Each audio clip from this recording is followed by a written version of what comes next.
Agora é a importância da comunicação para conseguir emprego. Isso mesmo, a importância da fala, do jeito de se expressar. Muita gente tem um ótimo currículo, mas na hora de conversar com o empregador, dá tudo errado. Ou seja, tem gente que, apesar de ser um bom profissional, não consegue vender o próprio peixe. As dicas para resolver esse problema, quem traz é o fonoaudiólogo e professor de comunicação profissional e oratória do IBMEC, Rodrigo Moreira. Bom dia. Bom dia. Pelo menos resolver parte desse problema, ou começar a resolver, a comunicação é fundamental, né? Muito importante. Nós temos que analisar dois aspectos que são básicos na fala de uma pessoa. Primeiro, realmente, é o currículo, o conhecimento que essa pessoa tem para poder exercer aquela atividade. E o segundo aspecto é como que ela se expressa, porque tem pessoas que têm muita bagagem, mas não conseguem colocar isso em prática. Tanto que os processos seletivos das empresas sempre têm dinâmicas de grupo, a pessoa tem que falar lá na frente, né, tem que se expressar, se apresentar, e isso muitas vezes realmente é um fator de qualificação e pode travar ali aquele acesso à vaga, né? E qual a dica, então, para essas pessoas que não conseguem, que travam na hora da entrevista? Primeiro, nós temos técnica para tudo, para a comunicação também.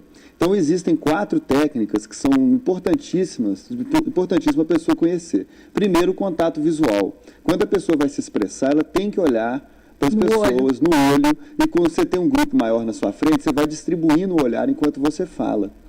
Outra técnica importantíssima é a gesticulação. Muitas pessoas não gesticulam, não sabem o que fazer com as mãos quando estão falando, mesmo atrás de uma mesa ou quando estão falando em público.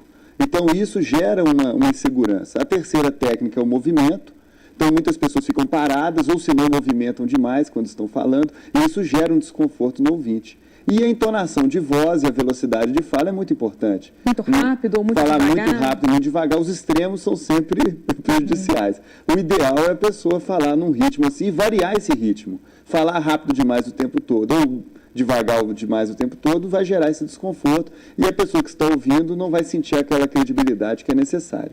Quem tem dificuldade com esses 4 pontos que o senhor levantou, como pode agir? Como podem agir essas pessoas? Quem não sabe se movimentar muito bem, não sabe onde colocar a mão, tem dificuldade mesmo para falar, o que essas pessoas podem fazer? Treinar em casa antes? Primeiro passo, Elisângela, é identificar o erro.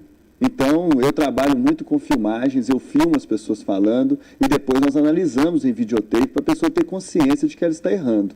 Então, as pessoas se assustam, porque tem pessoas que se acham ótimas para poder se expressar e não são. E não conseguem, né, cativar, prender um público por muito tempo. Agora, tem pessoas que chegam para fazer um curso, né, uma aula, uma consulta de comunicação, e ela se acha péssima para falar.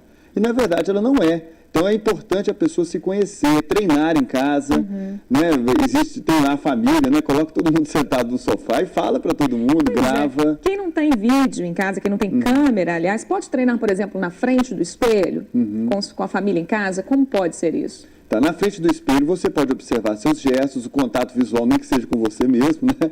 Dá para poder observar. É assim, mas hoje em dia, câmera de vídeo, qualquer celular que você compra já não é mais um opcional, é série, né? Então a pessoa ela tem facilidade, máquina digital. Então um conselho que eu dou para todas as pessoas, vai fazer uma apresentação, coloca lá um amigo ou um conhecido para poder filmar, avaliar, nem que seja 5 minutos, e busque o conhecimento do que observar. E aí a pessoa vai se observando e vai melhorando a sua comunicação. Agora, depois de tudo isso, quem sofre do famoso branco, fez o teste do espelho, com os amigos, tudo certo, na hora deu branco.